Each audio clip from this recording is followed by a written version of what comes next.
Muchas gracias, Irene Montero. Ya nos acompaña la portavoz de Unidos Podemos en el Congreso. Enseguida vamos a hablar de política porque viene petada la actualidad. Pero antes, y tendremos tiempo para hablar, pero antes es la primera entrevista que concede en directo en un plato de televisión tras su reincorporación a la política. Le tenía que preguntar primero por los niños, ¿cómo están? También, ¿todo por bien? Su padre y por suerte y por la sanidad pública que tenemos y los servicios de atención temprana y todo el trabajo que hace, pues eso, lo común, ¿no? Lo común que tenemos que cuidar, que está tan dañado por la crisis, pero que tenemos que cuidar, pues especialmente el servicio médico y de enfermeros y de enfermeras y auxiliares, bueno, todo el mundo, ¿no? Desde las personas que limpian hasta los médicos del Gregorio Marañón, pues están bien. Y imagino que eso se valora más incluso en situaciones como la que ha pasado usted. Vamos. ¿Cómo se da cuenta? O sea, cuando empieza... ¿Hubo mucha fatiga política en los días previos? ¿Usted cómo lo notó? Y yo trabajé dijeron... hasta el último día y bueno, y obviamente... cuando las cosas vienen mal dadas en la vida es cuando valoras lo común de una forma más encarnada, ¿no? Yo formo parte de una opción política que precisamente nace para decir hay que proteger lo común, no se puede recortar en educación, en sanidad, en dependencia, en lucha contra la violencia machista, que es uno de los temas de actualidad, pero cuando te toca ver que un familiar, como a mí me pasó con mi padre en primer lugar, o tus hijos, tú misma vives una situación difícil y ves que es precisamente lo común lo que te permite convertir el miedo en esperanza, lo que te permite que el más terrible de los miedos se convierta en esperanza, pues eso es obviamente te hace valorar eso que puedes defender luego políticamente, te lo hace valorar de una forma encarnada y sobre todo entender que las cosas que más importan en la vida se resuelven o se garantizan cuando hay una política que defiende a la gente normal y no está del lado de los intereses de los poderosos, que son los que quieren privatizar, los que les da igual invertir en sanidad que en vivienda, porque lo que quieren es enriquecerse y en realidad lo que importa en la vida pues es que cuando estás enfermo o cuando tienes una situación delicada, pues haya una sanidad pública y unos profesionales que no estén pensando que mañana no van a tener contrato, como hay muchos médicos hoy en nuestro país, que están operando, haciendo operaciones, interviniendo, salvándole la vida a la gente y tienen contratos de meses, sino que tengan pues un sueldo digno, unas condiciones de trabajo dignas, unos medios dignos para salvarle la vida a la gente y para cuidarnos, que es a lo que se dedican. Y Pablo Iglesias ahora está de baja. De permiso, ¿Tiene mono político? ¿Habla cuando llega? Yo creo que está coge bastante el tweet, contento. ¿no? Obviamente la responsabilidad que tiene, a mí también me ha pasado mientras he estado de permiso, hace que, bueno, claro, estás más alejado porque estás dedicado al cuidado de tus hijos, pero no te abstraes, ¿no? Y sigues formando parte de la realidad. También creo que le pasa a cualquier madre o a cualquier padre, no porque estés de permiso o porque seas padre deja de formar parte de la sociedad, te informas, te interesas, en su caso creo que con más intensidad, pero creo que bueno, que cumple con su obligación y además creo que lo está haciendo cuando se le da bien. Pablo Iglesias, precisamente después de ese episodio, le preguntamos si había cambiado su opinión personal o le cambia la vida o la visión de la política en situaciones como la que habéis vivido. En mi caso no ha cambiado, en mi caso se ha reforzado y, como te decía antes, ahora lo vivo de una forma mucho más encarnada o incorporando a lo que ya creía políticamente experiencias personales que me demuestran que lo que defiendo tiene sentido para la vida, en lo concreto. Es decir, que cuando decimos que no tiene que haber recortes en la sanidad pública, no es una palabra o para mí no es una opinión tan válida como el que defiende como el Partido Popular que hay que recortar. Para mí no son dos opiniones igualmente válidas, porque cuando luego tu hijo, tu hija o tu familia, tu padre, tu suegra, se ponen enfermos, si hay recortes, la sanidad pública no tiene tantas posibilidades de cuidar bien a tu familiar como si hay una sanidad pública fuerte. Por tanto, no he cambiado lo que pienso, pero sí lo vivo de una forma pues, más encarnada. Cuando usted se alejó por este episodio de la política, no existía aún, por lo menos en los parámetros que lo conocemos, Vox. Hoy vuelve, Vox ocupa el primer plano de la actualidad. ¿Cómo ha asistido a este fenómeno y qué le parece todo lo que ha pasado? En realidad sí existía, lo que pasa que estaba dentro del Partido Popular que era capaz de representar a unos sectores mucho más amplios de la derecha. Ahora mismo el Partido Popular representa a un sector más pequeñito de esa derecha y hay otros dos partidos de derechas, Ciudadanos por una parte y por otro pues esa extrema derecha de Vox, que además está consiguiendo que no quede derecha en España, que solo exista extrema derecha, ¿no? Y que cuando ellos plantean un tema como el de las violencias machistas, pues de repente nos encontramos al secretario general del Partido Popular hablando de violencia doméstica, que ya les falta hablar de crímenes pasionales como sí que hace la gente de Vox, ¿no? Y pretender llevar a España al pasado, pero esa gente no es nueva, esa gente ya existía. Abascal no tiene trabajo conocido que no sea enchufado por la señora Esperanza Aguirre, que todavía no han explicado a qué se dedicaba en esas fundaciones, que cobraba más que el presidente del gobierno. Este señor no viene de la nada, viene de ser un enchufado de Esperanza Aguirre en chiringuitos que montaban para poder ganarse su dinero y utilizar el dinero de los españoles, en este caso los madrileños, para su propio beneficio. O sea, que de nuevo tienen nada. Entendiendo usted lo que quiere decir, pero lo cierto es que como formación con etiqueta, con logo, con imagen corporativa, es la primera vez que un partido de extrema derecha influye tan decisivamente en la formación del gobierno. En este caso, una comunidad tan importante como es Andalucía, un cambio después de 38 años. ¿Está cambiando la percepción de los españoles? ¿Se están derechizando los españoles? ¿Cómo está viendo el cambio político? Dicen que no. Los números no dicen que haya una derechización. Lo que dicen es que hay más visibilidad de esa extrema derecha que hasta ahora se sentía representada en el Partido Popular y que, por tanto, quizá no era tan visible, pero que sí que estaba ahí y que aplicaba esas políticas. El Partido Popular ha recurrido a la ley del aborto, el Partido Popular ha recurrido al Tribunal Constitucional, la ley del matrimonio igualitario, es decir, todos los avances que ahora mismo cuestiona Vox con tanta obscenidad, si se me permite la expresión, si no fuese porque son asuntos serios, ya lo hacía el Partido Popular digamos, de una forma un poco más comedida, ¿no? Ahora tienen más visibilidad, pero insisto, de nuevo no tienen nada. Sí que creo que están expresando una cosa que para mí es la más importante del 2019, y es que ante la situación de incertidumbre, ante esa situación que ya se prolonga durante muchísimos años, más de una década, de que la gente no sabe si mañana va a tener empleo, no sabe si va a poder pagar el alquiler, no sabe si va a poder dar a sus hijos el futuro que merecen, hay dos respuestas. Una es el odio, y esa es la que con más claridad expresa Vox. El odio al inmigrante, el odio a las mujeres, el odio al diferente. Y la otra es la esperanza. Y eso es una decisión política. Eso es una decisión política. Decidir que yo me puedo juntar con otras personas y puedo conseguir, y eso lo hemos visto con los pensionistas, decían que no había dinero, se juntan, se manifiestan y aparece. Al PP le aparece el dinero, poca broma. Entonces, creo que frente a ese miedo, la gente puede reaccionar con odio y se puede reaccionar con esperanza. Y creo que esa es la respuesta mayoritaria que va a dar la sociedad española, la de que existe la posibilidad de creer, como ya han demostrado los pensionistas, como ya hemos demostrado las mujeres, que incluso cuando nos dicen muchas veces que no se puede, acuérdate de las veces que he estado aquí, me decíais, no había números para la moción de censura. Yo pocas veces le decía que llevo 4 meses, pero bueno. Es verdad, pero los anteriores, muchas veces durante 3 años, no hay números para la moción de censura, señora Montero, no hay números para la moción de censura, no es posible un gobierno progresista en España, solo hay posibilidad de que gobierne el PP o Rivera en un gobierno presidido por Sánchez. Y nosotros dijimos, no, hay posibilidad de un gobierno de progreso. Bueno, pues 3 años después lo hemos demostrado. Bueno, pues igual que hemos demostrado eso, se puede demostrar todo lo demás. La izquierda no tiene que hacer autocrítica de lo que ha pasado. Sí. No ha abierto, por utilizar una expresión que ustedes utilizan, la puerta a algo que ha venido ahí desde la ultraderecha. No solo el PP, la relación con Cataluña, el debate territorial, la izquierda no tiene que hacer autocrítica de lo que ha pasado. ¿O solo es culpa de la derecha? En mi opinión son cosas, o sea, sí tenemos que hacer autocrítica, pero son cosas diferentes. Yo creo que nosotros tenemos que hacer muchas autocríticas. La primera y la fundamental, que no estamos siendo capaces de convencer a la gente normal de este país de que lo que pasa en política les importa. Hay un problema de despolitización en España.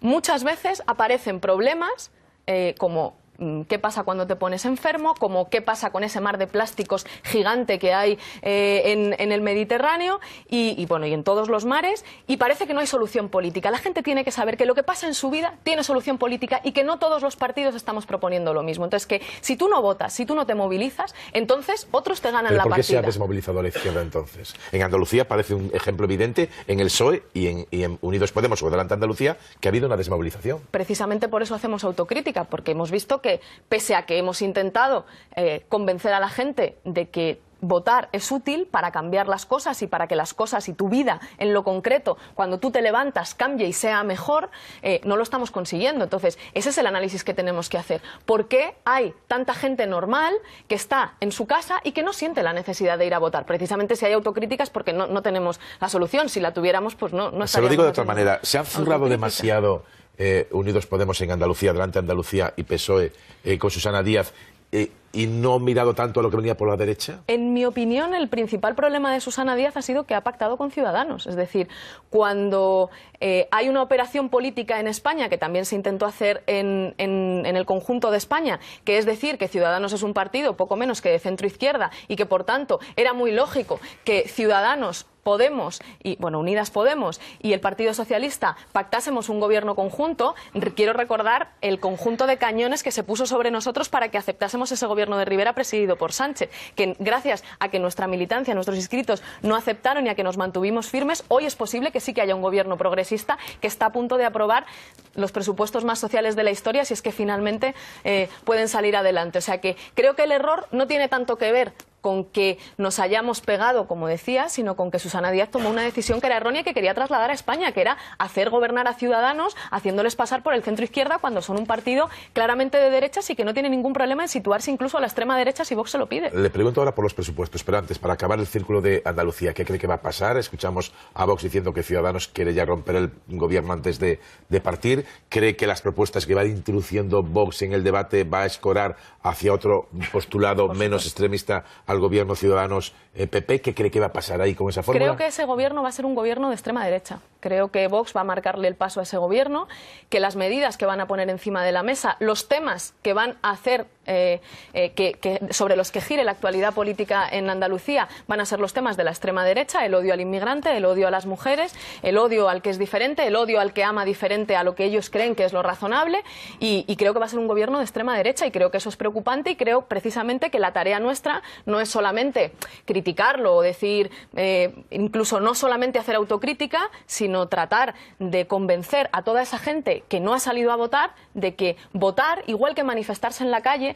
es útil, porque hay toda una operación política por parte de los poderosos en este país para decirle a la gente: no hace falta que usted vote, los problemas que usted tiene no son políticos, no se resuelven con política, porque todos los políticos son iguales. Entonces, ¿qué pasa? Que si nosotros nos convencemos de eso, pues al final resulta que ganan los que no le vas a ver a ningún miembro de este gobierno de extrema derecha, a ningún dirigente de Vox, de estos que dicen que el problema son los inmigrantes, hablar de Alcoa, de esa multinacional estadounidense extranjera que viene aquí a quitarnos el trabajo. Ellos van contra los inmigrantes que trabajan aquí, que pagan impuestos, contra los extranjeros como Alcoa, que están viniendo a hacer un ERE que muchos sindicatos dicen que es un ERE injusto, y que están luchando los trabajadores por sus puestos de trabajo. Por eso no los vas a ver luchar. Entonces, o la gente se moviliza, o la gente se mueve, o la gente vota, o al final van a hacer política por ellos quienes, como Vox, te quieren hacer creer que el problema es tu vecino y no una multinacional que te está quitando el trabajo. Al PP se le critica por pactar con la ultraderecha, y el PP dice que, bueno, que el gobierno ha pactado con la ultraizquierda, que ustedes son la ultraizquierda. ¿Qué es Podemos?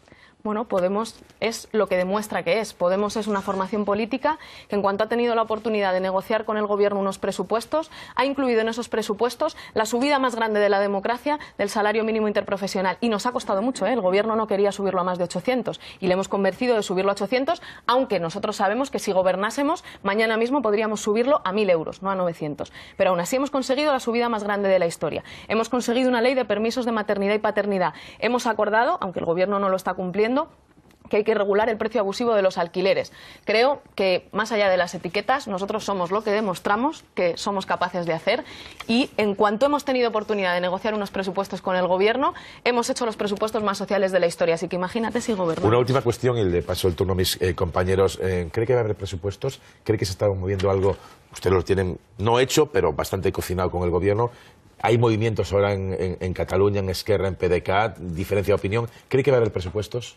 Yo no lo puedo asegurar. Nuestra voluntad es que los haya, pero estamos muy preocupados porque las reuniones que tuvimos ayer nos han hecho ver con claridad que el gobierno no está cumpliendo. Hay varios puntos centrales del acuerdo que firmamos que no se están cumpliendo. La regulación de los precios abusivos del alquiler, el cambio de las condiciones en el mercado eléctrico para que no se pueda producir la subida más alta de la luz en una década, a la vez que están obteniendo los oligopolios eléctricos un beneficio multimillonario. La regulación de los anuncios de publicidad de los juegos de apuestas que están... ¿Esos son causas para no votar los presupuestos? Es que cualquier incumplimiento del acuerdo implica que esos presupuestos no van a salir, como es lógico.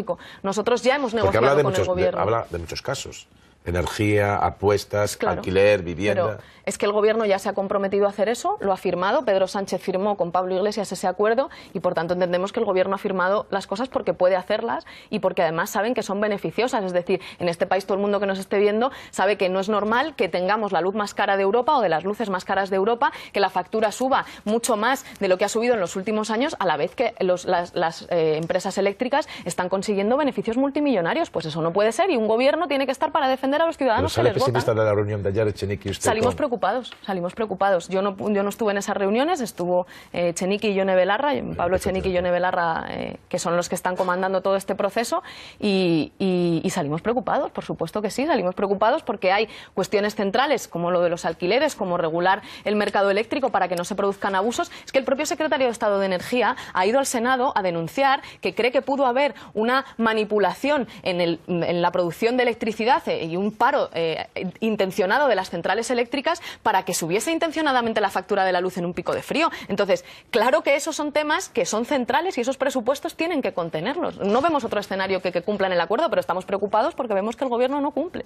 Empezamos con el turno de preguntas, Maite. Sí, Irene, buenos días. Buenos días, Efectivamente, escuchándola además refrenda lo que dijo ayer Echenique, que fue bastante duro, ¿no?, con lo que se encontró en la reunión con la ministra Montero, después de haber negociado unos presupuestos que incluían efectivamente todo ese gasto social que al final no se ha materializado. Quiero ser justa con la ministra Montero porque parece que quien más está cumpliendo de ese Gobierno es la ministra Montero, pero lo cierto es que el Gobierno en su totalidad no está cumpliendo. Efectivamente, yo creo que hay, y eso es lo que por lo que le quería preguntar, si hay líneas rojas, es decir, por ejemplo, la regulación de los alquileres era una propuesta importante y además que ustedes consideraron que era asumible por este Gobierno. Entiendo que también la recuperación del subsidio de desempleo a partir de los 53 años. Entiendo también la ley de dependencia. En fin, todas esas cosas, toda esa agenda social que al final el Gobierno no ha materializado en ese proyecto, ¿puede convertirse en una línea roja y podemos escuchar a Unidos Podemos no avalar esos presupuestos e incluso pedir elecciones anticipadas? Las líneas rojas se tienen cuando se negocian y nosotros fuimos a negociar sin líneas rojas, pero conseguimos un acuerdo. Entonces ya no hay líneas rojas ni no líneas rojas, lo que hay es un acuerdo que se tiene que cumplir. Hay puntos del acuerdo que se están cumpliendo. El subsidio se están cumpliendo regular, pero se están cumpliendo. Es decir, podríamos tener cosas que nos gustaría hacer mejor, que si nosotros gobernásemos haríamos de una forma más contundente, pero yo creo que todo el mundo sabe que el Partido Socialista no es el partido que va a poder, o que este Gobierno no es el Gobierno que va a poder concretar toda la agenda del cambio, que es un Gobierno de transición, resultado de que hemos echado al Partido Popular después de 3 años en los que nos decían que no se podía y que luego hay que avanzar. Entonces, el subsidio de mayores de 52 es un logro que hemos incluido y que está recogido. El aumento de la dotación a dependencia, la reversión de los recortes en educación, el aumento del salario mínimo, todo eso son logros de la agenda y el trabajo de Unidas Podemos durante estos 3 años que ahora se ven reflejados en esos presupuestos. Y eso está bien, pero se tiene que cumplir todo el acuerdo. Entonces hay puntos muy importantes como la regulación del mercado eléctrico para que no suba abusivamente la factura de la luz, la regulación del precio de los alquileres, la regulación de la publicidad de los precios de los anuncios de apuestas o la ley de permisos de maternidad y paternidad iguales e intransferibles, que el Gobierno ahora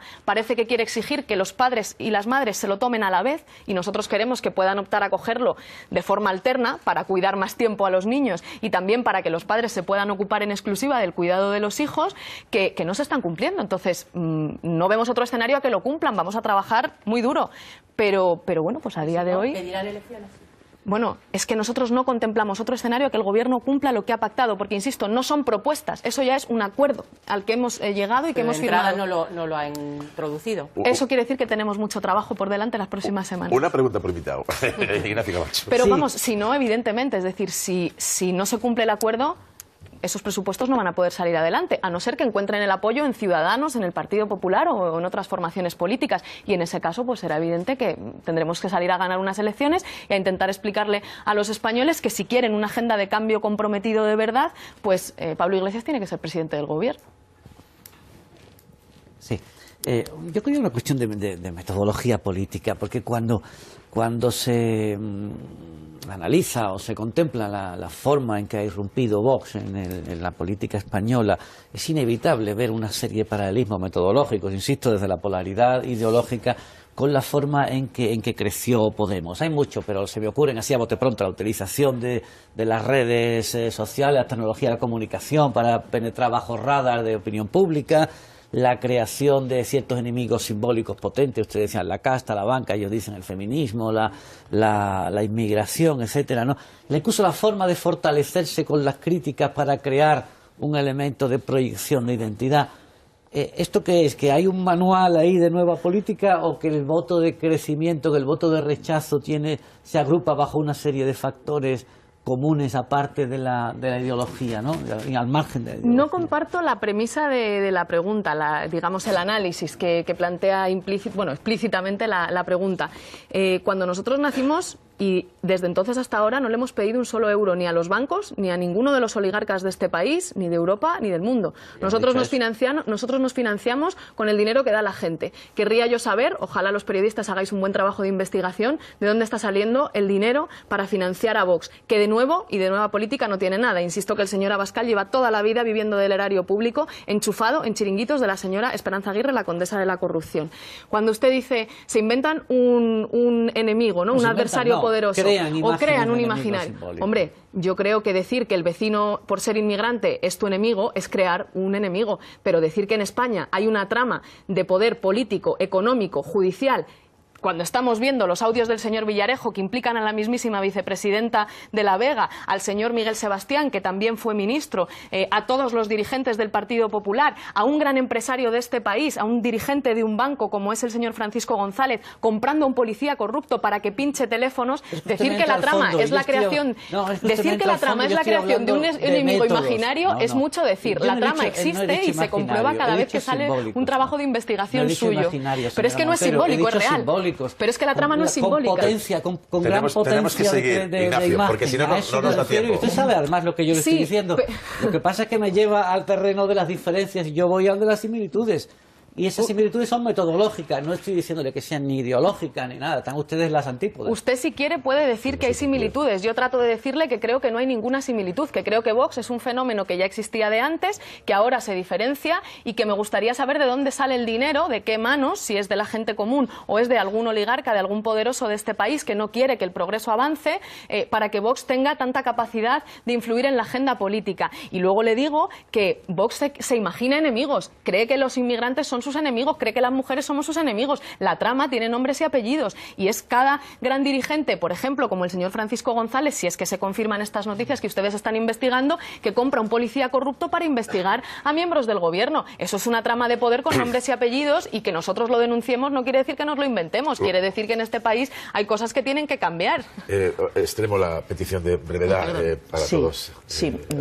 Decía Irene Montero, que estaba preguntando que de dónde se financiaba Vox, que a partir de ahora tiene entrada en una institución tan importante como el Parlamento de Andalucía. Ellos, en su programa, pretendían, no lo han aceptado, esto es un punto no aceptado, pretendían que los partidos políticos no se subvencionaran por el Estado, ¿no? Entonces, ¿qué le parece? Porque, en fin, el artículo 6 de la Constitución constitucionaliza a los partidos políticos. Entonces, esa propuesta de barra libre, que en una manera muy norteamericana, que no haya subvenciones para los partidos políticos, que es un sustento. Ojalá solo les molestase ese artículo de la Constitución, ¿no? El problema es que les molestan demasiado, como el de la igualdad entre hombres y mujeres y otros mucho más importantes, pero creo efectivamente que es un problema que aspiren a un modelo como el de Estados Unidos, porque al final termina pasando que solo los supermillonarios pueden hacer política y pueden gobernar, cuando no hay dinero público. Con transparencia, eso sí, en España ha habido muchos problemas de gestión del dinero público por parte de los partidos porque no ha habido transparencia. Pero cuando no hay dinero público puesto al servicio de la participación política de la ciudadanía, al final solo participa quien tiene dinero para pagarlo. Entonces tenemos a un supermillonario gobernando Estados Unidos. 50 segundos nos quedan. Telegráfico, buenos días. Quería pedirle la opinión sobre la frase que dijo la consellera Dolors Bassa, que está encarcelada esta misma semana, animando a sus compañeros de partido, diciendo que no deberíamos dejar caer al gobierno de Sánchez porque la alternativa sería peor. ¿Qué opinión? Creo que compartimos esa opinión y que lo hemos demostrado en el sentido de que cuidar la mayoría que ha sido capaz de sacar adelante la moción de censura, insisto, una moción de censura que nadie creía que fuese posible y que nos habéis dicho muchas veces, nos habéis en general, ¿no? Dicho que no era posible y que al final se ha demostrado, es una responsabilidad para hacer que la agenda de progreso avance. Es más, para nosotros no es suficiente. Esta mayoría que hay ahora no es suficiente. Creo que todo el mundo sabe, lo decía antes, que el Partido Socialista y el gobierno de Pedro Sánchez no va a ser capaz por sí solo de implementar toda la agenda del cambio. Entonces, el cambio tiene que seguir avanzando. Lo dejamos aquí, que estamos ya. Hay que cuidar esa mayoría. Son las 10 y estamos fuera del tiempo. Irene Montero, portavoz de Unidos Podemos en el Congreso. Muchísimas gracias y muchísimas gracias. Gracias a vosotros.